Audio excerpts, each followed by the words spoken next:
Let's understand the divisibility rule. This is one of the important concept under number system, and many questions directly or indirectly are based on divisibility rule. In any competitive exams, the frequently asked questions are based on divisibility rule of these numbers, that is 2, 3, 4, 5, 6, 7, 8, 9, 11 and 13, and some multiple of this, and also number of the form 10 to the power n plus 1. So let's start with the divisibility rule of 2. It's very easy. We all know that any number which ends with 0, 2, 4, 6 or 8, that is if a number is even, then it is divisible by 2. For example, if I take a number say 2, 4, 7, 3, then this number is ending with 3 or the unit digit is 3. So this number is not divisible by 2. But if I take another number say 1, 7, 4, 8, then this number is actually ending with 8 and hence a even number. So it will be divisible by 2.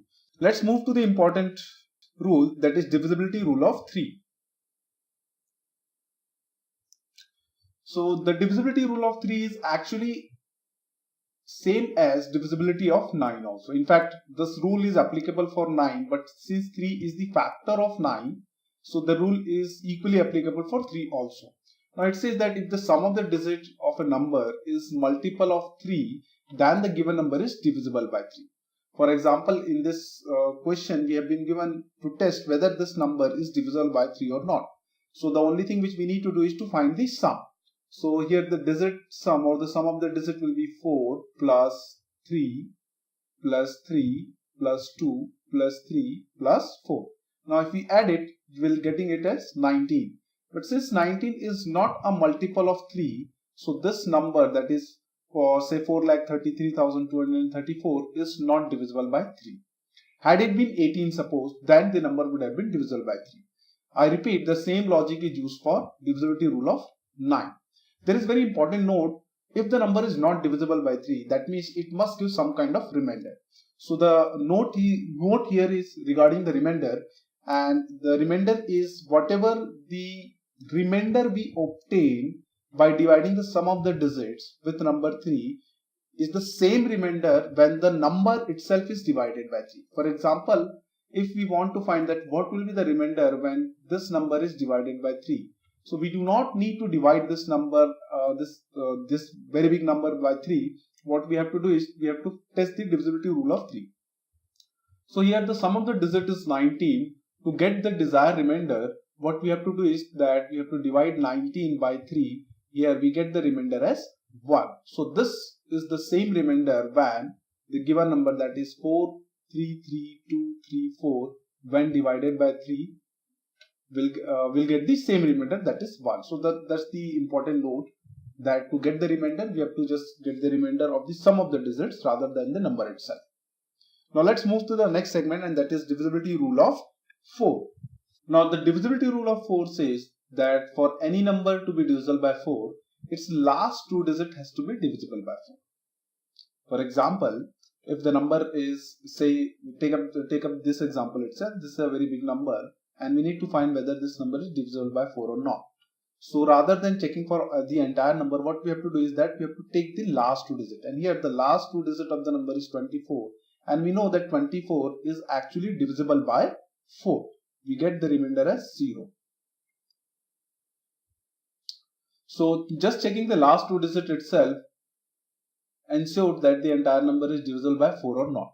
Now let's understand what is the logic behind about this divisibility rule for 4. Now let me take any 4-digit number. Say the number is A, B, C, D, and where A, B, C, D are the digits. A is at the 1000 place, B is at the 100 place, C is at the tens place, and D is at the unit place. Okay, I can always write this as AB into 100 plus CD. Now observe that AB, irrespective what is the value of A or B, since this portion or this term is always a multiple of 100, hence it will always be divisible by number 4, because 100 is divisible by 4.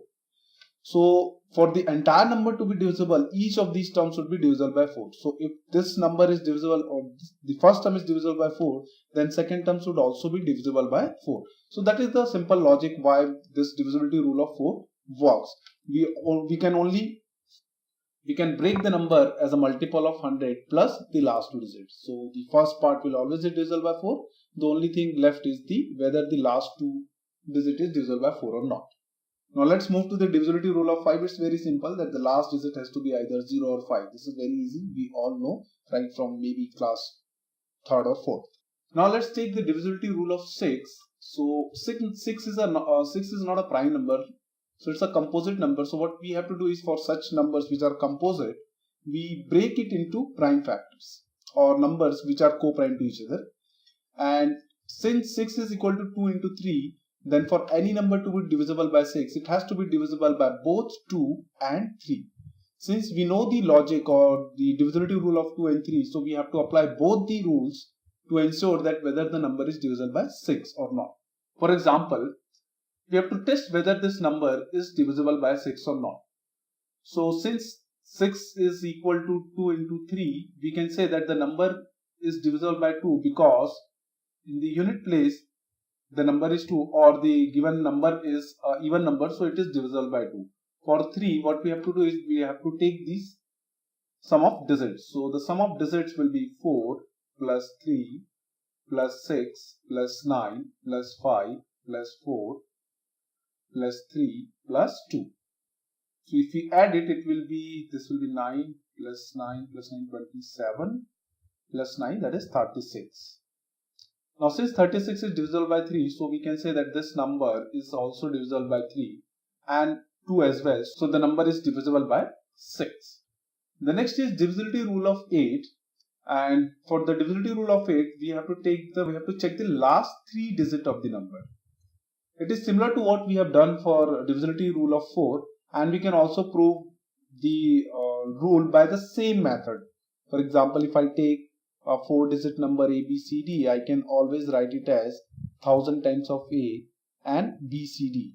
Since 1000 is always a multiple of 10, so irrespective of what the digit 8 is, this particular term will always be divisible by 8. So it is all left with the last 3 digits. This is the logic. So let's take one example to complete it. Now we have to find the smallest value of digit x for which this given number is divisible by 8. So for divisibility of 8, we have to ignore all those digits which are not in the last 3. So from the rule, we have to identify the value of x for which 3x0 is divisible by 8.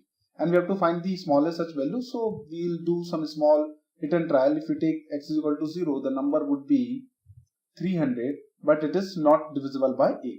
If I take x is equal to 1, then the number would be, the last 3 digits will be 310, and this is also not a multiple of 8. But if I take x is equal to 2, we see that 320 is a multiple of 8, and hence the value of x for which this number is divisible by 8 is 2. So this is how simple questions can be answered by applying directly the divisibility rule of the given numbers. Now the divisibility rule of 9, as we have already seen during the divisibility rule of 3, that we have to find the sum of digit, and if the sum of digit is a multiple of 9, then the number is divisible by 9. Let's also understand why this rule is applicable for 9 or 3. So if I take, say, a 4-digit number ABCD, I can write this as 1000A plus 100B plus 10C plus D.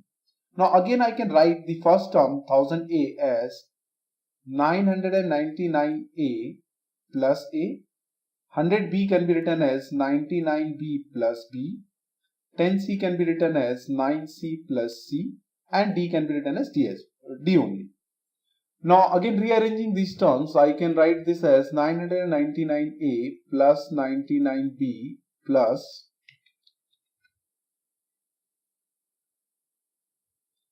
9C plus of A plus B plus C plus D. So it will be A plus B plus C plus D.